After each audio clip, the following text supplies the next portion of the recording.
Ibihe byiza cyane kuri wowe udahwema kudukurikirana umunsi ku wundi, ni by'agaciro. Komeza uzajye dukurikirana, natwe ntabwo tuzahwema kuguhereza amakuru azajya abagezweho, haba amakuru yo mu Rwanda, muri Afrika ndetse no ku isi hose. Icyo usabwa ni kimwe gusa, no gukora subscribe, ubundi amakuru yose azajya ajya kuri YouTube channel yacu ukajya uyabona mu bambere gatanu kuri gatanu. Ngewe uri kumva nitwa Ikwishimwe Emmanuel. Bikomeje kuba bibi cyane mu gihugu cya Ukraine, aho intambara ikomeje kuba mbi cyane.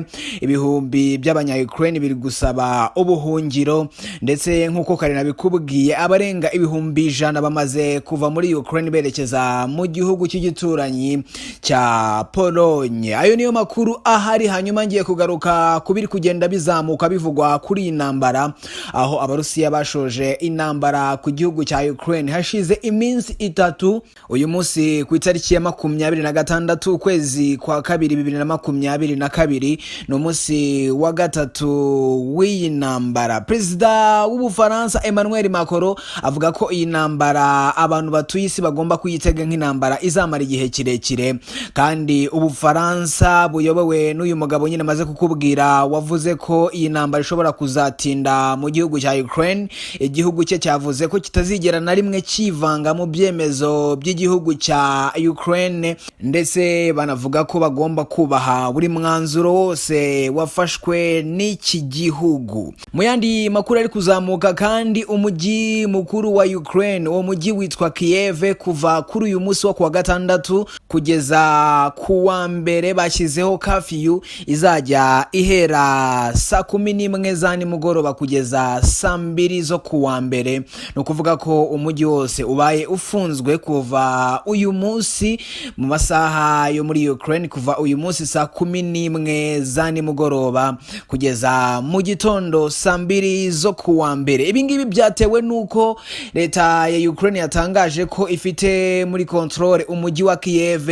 Gusa kandi amakuru ari kugenda avugwa ava hariya i Kiev cyangwa se mu gihugu cya Ukraine nuko ingabo z'abarusiya zikambitse mu nkengero z'umujyi wa Ukraine, ku buryo isaha n'isaha bafata uyu mujyi. Bimwe mu byifuzo by'izi ngabo z'abarusiya cyangwa se intego y'izi ngabo z'abarusiya iri imbere cyane kurusha izindi no gufata uyu mujyi wa Kiev, hanyuma bagakontorora ibintu byose. Kugeza ubu ngubu bakomeje kwangiza ibirindiro bigiye bitandukanye by'ingabo za Ukraine, ndetse ariko n'abanya-Ukraine bakomeje kongera imbaraga bashaka uburyo basubiza inyuma izi ngabo z'abarusiya zakambitse mu nkengero y'umujyi wa Kiev.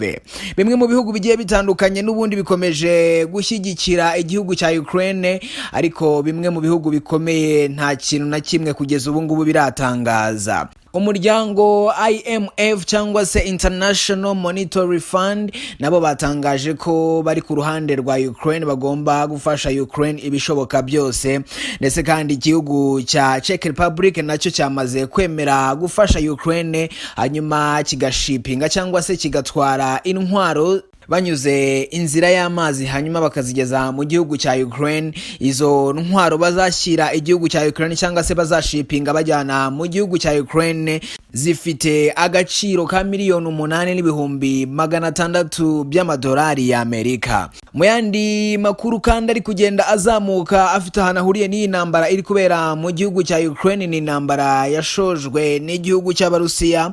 Nuko igihugu cy'abarusiya cyatangaje ko nta mishyikirano cyangwa se nta biganiro bizongera kubaho hagati y'iki gihugu ndetse n'ibihugu biherereye mu burengerazuba bw'isi. Bavuze ko nta bindi biganiro bakeneye kugirana nabo. Ibi byatangajwe n'uwahoze ayobora iki gihugu cy'Uburusiya.